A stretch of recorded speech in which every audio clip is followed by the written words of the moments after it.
You do not hold a town without food, without medicine, without winter clothing, without armor, without air cover, and without hope. For centuries, soldiers understood this simple rule of war. A besieged force collapses when cut off. It always does. You can delay, you can resist, you can bargain, but without relief, without supplies, without the basic tools of survival, you eventually break. Every army knew this. Every commander planned around it. Siege warfare was built on one expectation: deprivation kills resolve. And the Germans in 1944 believed this more than anyone. Their generals had watched entire Soviet armies vanish from hunger and cold. They had crushed fortified cities by cutting roads, choking supply lines, and letting nature do the killing for them. So when Hitler launched his last great offensive, the Ardennes Gamble, the Battle of the Bulge, he counted on one rule above all: if you encircle the enemy, they will surrender. If you isolate them, they will break. Bastogne was supposed to be the example. A town with 7 vital roads. A crossroads the offensive depended upon. A choke point that had to be taken. Hitler believed it would fall quickly, because every rule said it must.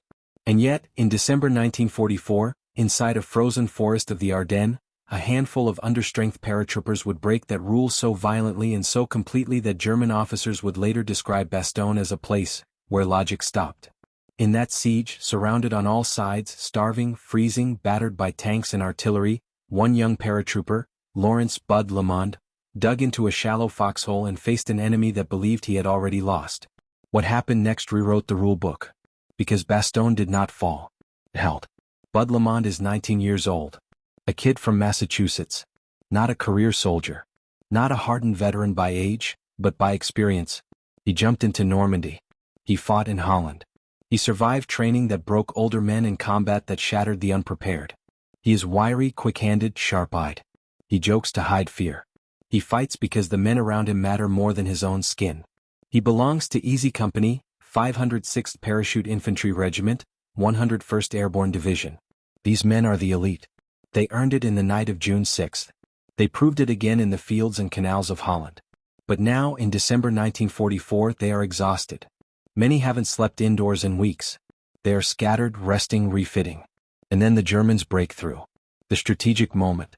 Hitler launches 30 divisions, including SS armor, into the Ardennes, hoping to split the Allied lines, seize Antwerp, and force a negotiated peace. It is a desperate plan. A last chance. A gamble built on terrain and weather. The winter fog grounds American aircraft. The forest channels movement. The roads are few, and Bastogne sits in the middle like a knot tying the whole region together.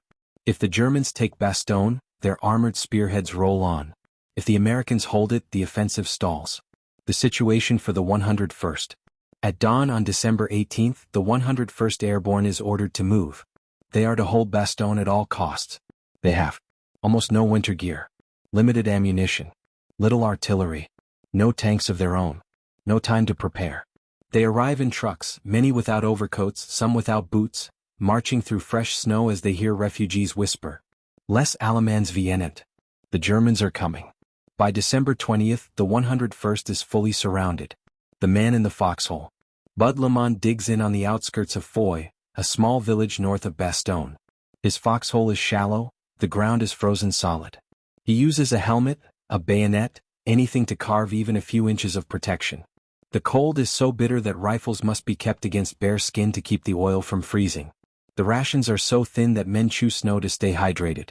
The artillery is so constant that soldiers call it the Bastogne Symphony. But what defines Bud is not the hardship. It is what happens when the German commander sends an ultimatum into the town on December 22, demanding surrender. The paratroopers wait for the reply. They hear the message delivered by General McAuliffe. Nuts? Bud laughs. Everyone laughs. Not because the situation is funny, but because in a moment of absolute darkness, defiance gives them light. They know now. They are not surrendering. They are not retreating. They are holding. And holding is exactly what will soon seem impossible. Because the German attack is coming. Tanks, infantry, artillery, thousands of them. And in a frozen foxhole outside Bastogne, Bud Lamonde tightens his frozen fingers around his rifle and watches the tree lean for movement. The siege is about to tighten. The ring is about to close. The battle for the town Hitler had to take is about to begin. And every man there understands the truth. They are outnumbered, outgunned, cut off. But they will not break. Not today. Not tomorrow. Not ever. Act 3 begins next, the hour-by-hour, shot-by-shot battle for Bastogne. December 23, 1944, dawn. You brace your back against the frozen wall of your foxhole. The world is dark blue with early winter light. Frost laces your eyelashes. Your breath comes out as steam, curling into the air like smoke from a dying fire. Then you hear it. Distant engine growls. Track. Heavy. Rhythmic. Tanks. You press your ear to the rim of the foxhole. The vibrations crawl through the earth, up your arms, into your teeth. Bud Lamonde whispers from the next hole over. They're coming. No exaggeration. No panic. Just fact. Easy company shifts. Helmets tilt. Rifles lift. Fingers tighten on triggers stiff from cold. Every sound is sharper out here. Every crack of ice, every rustle of fabric, every metallic snap as bolts are tested. Then the first artillery barrage hits. The Germans open with 105s, 150s, and the dreaded 88s. Explosions tear into the forest line, yellow flashes punching through the blue morning haze. Snow erupts upward like geysers. Bark shreds from trees. Shrapnel hums past your ears like angry bees. Bud flattens himself. You pull your chin into your collar. The foxhole shivers with each blast. For 10 straight minutes the earth shakes. Then the shelling stops. Silence. Not peace, just the space between breaths. Then the infantry comes. The first assault, foy line.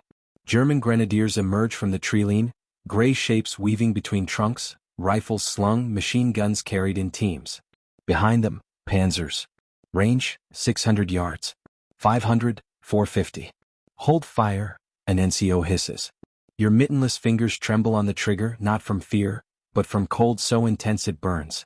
Bud mutters, come on, just a little closer. The panzers roll in 2x2 formation, their engines belching plumes of exhaust into the morning air. Snow clings to their hulls like armor of ice. Range, 350 yards. 300. Then a bazooka team pops up from behind a snowbank. Fire. The rocket streaks forward, white trail slicing through the frozen air, and slams into the lead tank's right tread. The tank jerks sideways. Metal screams. Sparks fly. The German infantry hesitates. That hesitation is all Easy Company needs. Open fire. Rifles crack in unison. Machine guns chatter. Muzzle flashes strobe the treeline. You fire, the recoil punching your shoulder. Bud fires beside you. Casings spill into the snow. German soldiers dive for cover, but there is none. The ground is open, the trees sparse, the snow blinding. You see a grenadier's helmet arc into the air. You see another man fall backward, arms wide. You see tracers carve glowing lines through the cold. The tank guns answer. A shell detonates 20 yards from your foxhole, snow and mud blasting upward. You taste dirt. Your ears ring. Your body shakes with the concussion. You shout for Bud but hear nothing, your world is muffled, muted. He's yelling something back but only his lips move. You reload by instinct. Another shell slams into the frozen ground. Then another. Then another. The foxhole holds. You hold with it. The battle tightens. The Germans push harder, determined to exploit their armor. A second wave advances under covering machine gun fire. Easy Company responds with coordinated volleys. Every man is firing. Every weapon is hot. A bar gunner lays down suppressing fire until his barrel glows faint red. Mortarmen work with bare hands, skin freezing to metal. Runners dash between positions carrying ammunition, slipping on ice, diving into holes as bullets snap overhead. Bud yells. They're flanking right. You pivot. He's correct. A squad of Germans tries to slip through a cluster of fir trees. You and Bud shift positions, firing low, firing fast. A bullet splinters the tree above your head. Another winds past your cheek. Snow sprays as rounds dig into the ground around you. Bud squeezes off 3 quick shots. One down, he shouts. You take another. Then a third. The flank collapses. But the center still holds a panzer, its turret slowly turning toward your foxhole. You feel the air tighten. Bud whispers, "Oh hell." The tank fires. The shockwave hits before sound does. A punch to the chest, a blast of white light, a roar that wraps around your skull like a vice. When the snow settles, the foxhole 2 positions down is gone. Just a crater. Just smoke. You feel something break in your gut. Not fear, rage. They came to break you. They came believing the rule, a surrounded enemy must fall. Not today. Counterattack in the snow. Lieutenant Spears appears like a wraith through the smoke, calm, controlled, fire in his eyes. On me. Move. Easy Company counterattacks. You climb out of the foxhole, legs trembling from cold and adrenaline. Bud follows. Rifle raised. Boots sinking into fresh snow. You advance under fire. Bullets snapping branches. Snow puffing into white bursts. Tracers slicing the air. Range, 150 yards. 120. 100. The panzers reverse, adjusting formation. German infantry scatter. You fire as you move. Bud fires beside you. The entire line surges forward. The Germans break. They retreat toward the treeline, dragging wounded, abandoning positions they were certain they would hold. Easy Company retakes ground, 20 yards, then 50, then 100. You collapse behind a fallen tree, chest heaving, lungs burning with cold. Bud grins despite the blood on his cheek. Still here, he says. Still alive. Still fighting. Still holding Bastogne. Even as the Germans reform for another assault. The night that freezes everything. By nightfall, temperatures plunge below freezing. Snow drifts rise waist deep. Foxholes fill with ice. Men fight frostbite as fiercely as the enemy. You tuck your frozen fingers under your armpits. Bud wraps a scarf around his face, leaving only his eyes visible. Artillery continues, random, relentless, shaking the night. At 2 o'clock, German patrols probe the line. At 3 o'clock, a machine gun duel erupts near the left flank. At 4:30, flares turn the forest into a ghostly battlefield of shadows and snow. You doze for 20 seconds at a time, jerking awake at every sound. No food. Little water. Ammunition dwindling. But morale? Somehow unbroken. Because every man knows something now. If Bastogne falls, Hitler wins. If Bastogne holds, the Bulge breaks. And holding is what the 101st does. Christmas Eve, the big push. Dawn breaks with a deep mechanical rumble. Multiple panzers. Aftracks. Infantry in force. Germany is throwing everything at Bastogne, determined to crack the ring before American reinforcements arrive. Snowflakes drift gently from the sky, quiet, calm, peaceful. Then the horizon explodes. Shellfire churns the ground. Machine guns rake the ridges. Grenades arc through the air. Range, 800 yards. 700. 600. You grip your rifle tighter. This will be the biggest attack yet. Bud murmurs, "Merry Christmas, huh?" Then the tanks come. The tank breakthrough attempt. 3 panzers advance straight toward Easy Company's sector. Slow, deliberate, unstoppable. Behind them, 200 infantry. Lieutenant Spears shouts orders. Foxholes erupt in gunfire. But tanks keep rolling. Range, 300 yards. 250. 200. Your stomach drops. This is the moment. If they break the line here, Bastogne cracks open. A bazooka team sprints forward, slipping, recovering, sliding behind a fallen tree. They fire. The rocket hits. A flash. A burst of flame. But the tank keeps coming. The second rocket hits the turret, sparks flying off armor. Still coming. Again, someone screams. The team reloads with shaking hands. You fire at the infantry to keep them back. Bud fires beside you, breath fogging his sight. Range, 150 yards. 120. 100. The tank gun lowers. It aims straight at your foxhole. You feel your entire body tighten, your breath caught in your throat. The tank fires. If you find this kind of forgotten history, foxhole-level storytelling, and untold courage as gripping as we do, we'd be honored if you hit that subscribe button. We believe these stories matter. And by subscribing, you help ensure they're never lost to time. Impact. The shell hits 10 feet behind you, showering you and Bud with dirt and ice. Your ears ring. Your vision blurs. You taste blood. But you are alive. Through the haze, you see the bazooka team fire again. This time the rocket strikes the tank's exhaust port. A plume of fire erupts. The engine cooks off. A roar fills the forest. The tank burns. Its crew scrambles out, only to be cut down by rifle fire. The breakthrough collapses. The German infantry pulls back. The remaining tanks reverse. The assault breaks. Bastogne holds. Again. The siege tightens further. And yet, despite the victory, your situation worsens. Food, gone. Ammunition, dangerously low. Medical supplies, almost zero. Temperature, dropping further. Artillery, continuous. The men of the 101st grow thinner, weaker, more exhausted. Frostbite claims toes, fingers, ears. Men pass out from cold, only to be slapped awake by their buddies. Bud mutters between chattering teeth. If Patton doesn't get here soon, we'll be ice sculptures. You laugh because the alternative is breaking. But inside, you wonder how long you can last. That's when the German loudspeakers begin.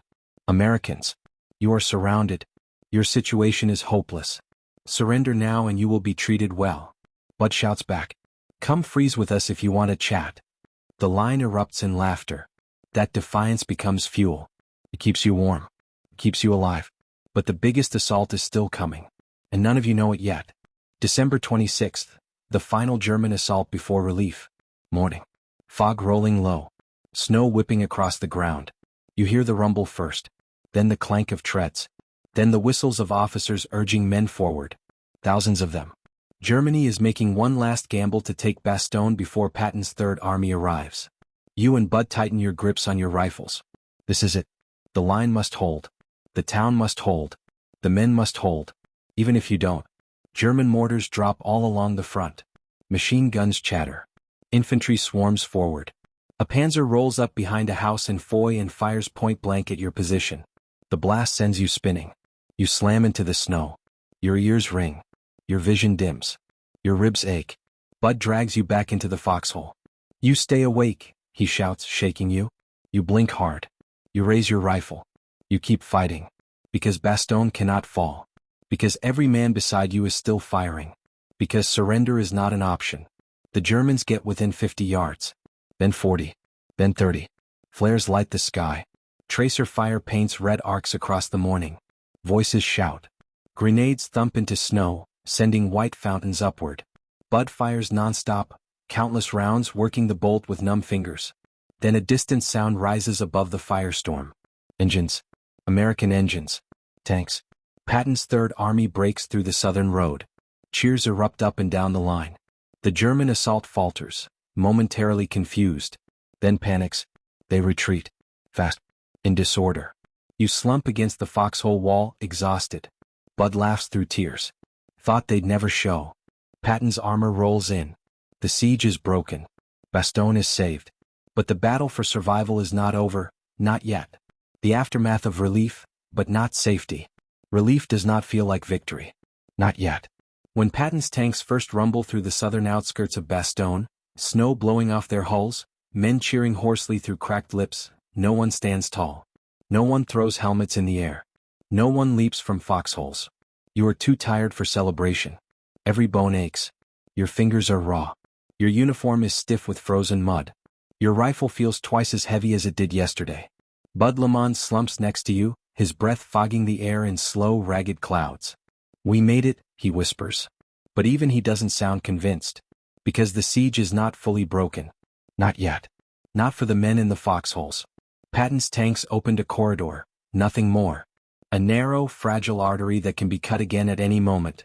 The Germans know this. And they intend to close it. So even with the Third Army present, the fighting around Bastogne does not stop. It intensifies. German counterattack. December 27th. The morning is gray, heavy with fog, the world muffled under snow that seems to fall in slow motion. You and Bud crouch behind a shattered stone wall on the edge of a field. A farmhouse smolders 100 yards away, roof collapsed, windows blackened. Then you hear it. The howl of incoming artillery. A barrage slams the ridge behind you, showering the wall with debris. Smoke rolls over the ground, thick as fog. Incoming infantry, someone yells. Shapes emerge from the smoke, German grenadiers advancing in disciplined lines, rifles at the ready. Behind them, a machine gun crew sets up on a mound of snow. You raise your rifle. Bud steadies his breath. The world narrows to the iron sight in front of you. Hold. Fire. Your first shot snaps the shoulder of a grenadier, spinning him sideways. Bud drops another. Machine guns bark. The wall chips violently as rounds hit stone. Snow dusts your face like powdered glass. You duck, heart pounding so hard it shakes your ribs. Bud leans in. 2 more mags. How you looking? 1.5. That's all you've got. That's all any of you have. A paratrooper down the line shouts. Ammo run. Throw me your empties. He collects magazines, sprinting between foxholes, redistributing what little remains. He dives, rolls, pops up again, his silhouette framed by muzzle flashes. A bullet cuts across his helmet, knocking him to one knee. He gets up anyway. Because if you don't share ammunition, the line collapses. The push, Range 200 yards, closing fast. German infantry press forward, stepping over fallen comrades. Their boots crunch the snow in unison. Their shouts echo across the field. Then one of Patton's Shermans bursts from behind the farmhouse ruins, turret swinging. Bud grins. About damn time. The Sherman fires. The shell plows into the German line, snow, bodies, and debris exploding upward in a violent spray. The infantry breaks, scattering back toward the smoke. The machine gun nest is abandoned. The counterattack collapses. But the tank crew waves frantically from their hatch, shouting something unheard under the noise. You spot it first. A shadow moving behind the barn. Slow. Deliberate. Massive. Another tank. A German tank. A Panther. Your blood freezes. The Sherman crew sees it too. They shout, swing the turret, fire. The shell ricochets off the Panther's angled armor. Bud mutters, "That's bad." The Panther fires. The Sherman erupts in flame, the turret lifting slightly from the blast. The crew never makes it out. The Panther lurches forward. Straight toward your position. The foxhole duel, range 100 yards. 60. You press against the wall as the Panther fires again. The blast lifts you off your feet, slamming you onto your back. Your ears ring. Your vision rattles. Snow settles on your chest like ash. Bud drags you behind a mound of debris. You good? You nod dizzy. The Panther sprays the field with machine gun fire. Men yell. A medic falls. A radio operator dives behind a stump, clutching his set to his chest. You look at Bud. He looks at you. Neither of you have anything that can kill a tank. Until a bazooka team sprints through the smoke. One carrying the tube, the other ammunition strapped across his back. Cover us. You fire as fast as you can, suppressing the German infantry now flanking the tank. Bud fires next to you, breath sharp and rapid. The bazooka team hits the snow, aims. The Panther swings its turret. You shout. Take the shot. They fire. The rocket streaks. A direct hit. But it bounces. Harmless. Bud curses. Hit the skirt, wrong angle. The Panther adjusts its aim on the bazooka team. You fire desperately, trying to draw its attention. Bud fires his last rounds. The bazooka crew reloads. The Panther fires. The explosion sends the bazooka team tumbling. One man limp, the other scrambling to drag him behind cover. You and Bud run forward, firing, yelling for them to move. The surviving gunner screams. Take the tube. Take it. Bud grabs the bazooka. You grab the remaining rocket. You dive behind a broken fence, breathing so hard the cold burns your lungs. Bud loads the tube with shaking hands. Range? He asks. You peek around the post. 50 yards. He exhales. Close enough. The bazooka shot. 50 yards. 40. 30. You rise together. The Panther sees you. His turret rotates. Slow, precise, patient. You kneel in the snow, both hands steadying the tube on Bud's shoulder. Your breath fogs the front sight. Your heartbeat shakes the rocket. The tank's gun lowers until it points directly at you. Bud whispers, "Do it." You fire. The rocket screams across the field. A white trail slicing through falling snow. And hits the Panther square in the rear armor vent. A fountain of fire erupts. Smoke pours from the hull. The turret spasms. The engine cooks off, then detonates. The tank shudders, burns, and goes still. You collapse backward, snow puffing around you. Bud laughs like a man who just cheated death itself. That, he gasps, is for the Sherman crew. The German infantry retreats completely. Bastogne holds. The final days of the siege. Even with Patton's corridor open, the Germans continue to pressure the town. Skirmishes. Sniper fire. Artillery barrages that flatten entire houses. Medical stations overflow. Ammo resupply is slow. Food is nearly non-existent. You chew frozen K-rations like rocks. Bud gnaws on a piece of leather to ease hunger pains. Some men boil snow with coffee grounds reused so many times it tastes like dirt. But morale? Still unbroken. Every night, men tell jokes. Swap stories. Warm each other's hands. Share the smallest reserves of hope. Bud keeps repeating. We didn't come this far to lose. January 1st, Germany's last real push. New Year's morning. The world is silent except for wind whispering through frost-covered branches. Then the shelling starts again. Dozens of rounds crash into the 101 Estes perimeter, one every 2 seconds, turning the forest into a swirling storm of flame and snow. You flatten yourself in your foxhole. Bud curls beside you, arms over his head. A tree explodes nearby, splitting into jagged spears that rain down like wooden shrapnel. A round lands so close the foxhole lifts from the ground, dropping again with a concussion that knocks the wind from your lungs. You gasp. Butt coughs. Someone screams for a medic. This is the worst barrage yet. Then German infantry rush the left flank, hoping to catch the line during the confusion. You force yourself upright. You fire. Butt fires. The line holds because it must. Every man knows. This is the Germans' last chance. If this attack fails, the Bulge collapses. And slowly, painfully, inch by inch, the Germans fall back. Their push fails. They withdraw from Bastogne altogether in the days that follow. January 18th, the siege ends. When the official relief finally arrives, fully, unquestionably, decisively, you don't cheer. You don't celebrate. You simply sit in your foxhole, breathing the still cold air, letting the reality sink in. You survived. But survived. Easy Company survived. Against every rule of war. Against starvation. Against tanks. Against snow and cold and isolation. Against artillery so relentless it still echoes in your dreams. You stand. Your legs shake. Your hands tremble. Your rifle feels like an extension of your soul. Butt claps your shoulder. We held the line, he says. That's what matters. And he's right. The Germans needed Bastogne. Hitler demanded it. He threw divisions at it. Tanks. Artillery. Thousands of men. And a ring of frozen, starving paratroopers. 19-year-olds with cracked hands and empty stomachs. Told him. Nuts. And meant it. What the men in the foxholes could not see, what Bud Lamonde could not possibly know as he clutched his rifle through sleepless nights, was how profoundly their stand reshaped the war. Bastogne was not simply a town. It was the hinge of the Ardennes. 7 roads converged there, a spiderweb of routes the Germans needed to push west, to break the Allied line, to reach the Meuse and ultimately Antwerp. Hitler's final offensive was a machine with one weak point. If Bastogne held, the gears jammed. If Bastogne fell, the machine rolled on. And because of a handful of exhausted paratroopers, the machine jammed permanently. The German command's reaction. German generals, reviewing dispatches from the field, struggled to comprehend what had happened. How had a force so thoroughly surrounded, outnumbered 5-1, lacking armor, lacking fuel, lacking food, refused to collapse? Reports described the 101st Airborne as unusually tenacious, resistant to encirclement logic, and apparently immune to psychological pressure. One SS officer wrote with disbelief, "The Americans fight as if they are already dead." What they didn't know was this.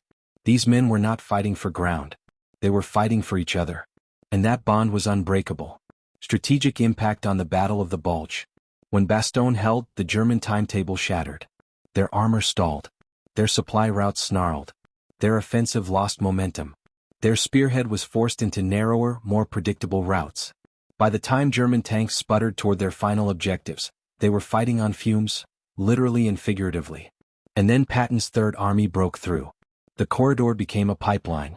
Fuel, ammunition, medical supplies, reinforcements poured into Bastogne. The siege ended. The Bulge collapsed soon after. The failure around Bastogne marked the end of Germany's last offensive capability in the West. From that point onward, the question was no longer, can the Allies win? But, how quickly will the Reich fall? The true impact, understood only later. Years after the war, military historians would conclude, Bastogne was the pivot, the moment the tide stopped retreating and began rushing forward. And at the center of that pivot, cold, hungry, frostbitten, surrounded, stood Easy Company. Men with no winter boots. Men with half-empty rifles. Men with no promise of rescue. Men like Bud Lamonde, 19 years old, facing blizzards and tanks with equal defiance. Their stand echoed through every corridor of command, American and German alike. The Germans learned something chilling. No amount of armor can defeat a soldier who refuses to break. No degree of encirclement can crush a force bound by loyalty. The Allies learned something inspiring. If the 101st could hold Bastogne under those conditions, they could hold anywhere. And they did. Bud Lamonde returned home after the war. He lived a quiet life in Massachusetts. Worked hard. Raised a family. Carried scars only he could feel. He spoke rarely of Bastogne. Not because he was ashamed, but because he never believed he had done anything extraordinary. To him, the extraordinary men were those who didn't come home. But decades later, when historians interviewed survivors of Bastogne, Bud's descriptions of the cold, the hunger, the tank fire, the humor, the fear, the courage, they became some of the most vivid records of that siege. His words preserved a world that would otherwise fade. A world where men huddled in foxholes so shallow they barely covered their knees. A world where boots froze to feet, rifles jammed with ice, and snow became both blanket and enemy. A world where 19-year-olds defended a town armies needed. A world where the impossible became reality. What happened to Easy Company? Of the original men who entered the Ardennes, many were wounded. Some were captured. Some died in the snow, far from home. But they all left a legacy that outlived them. Bastogne was not saved by strategy alone. Not by armor. Not by air power. Not by numbers. It was saved by will. By grit. By the stubborn refusal to die. By men like PFC Lawrence Bud Lamonde, Sergeant Denver Bull Randleman, Lieutenant Ronald Spears, Corporal Joseph Liebgott, PFC Darrell Shifty Powers, Sergeant William Garnera, Sergeant Myron Ranney, and every unnamed or forgotten paratrooper whose frozen hands still pulled a trigger when everything seemed lost. Their names are a roll call of defiance. Why this story matters now? Because every generation faces moments that seem impossible. Moments where the world closes in. Moments where the odds say you cannot win. And yet, history shows that ordinary men in extraordinary moments can hold the line. Bud Lamonde was not born a hero. He became one the moment he refused to surrender. The moment he stayed in that foxhole. The moment he kept fighting even when survival seemed improbable. You remember him because he reminds you of what people can endure. What resolve looks like. What courage under absolute pressure truly means. And because stories like Bastogne do not belong to the past. They belong to all who must face hardship with strength. Closing CTA. If this story moved you, please hit that like button. Every click tells the algorithm this piece of history is worth remembering. We're dedicated to rescuing these forgotten stories from the archives. If you want to join us on this mission, please subscribe and turn on notifications. Where are you watching from? Drop a comment with your city or state and tell us if someone in your family served. Thank you for ensuring that Bud Lamonde and the men of Easy Company, 506 PIR, 101st Airborne Division do not disappear into silence. They deserve to be remembered.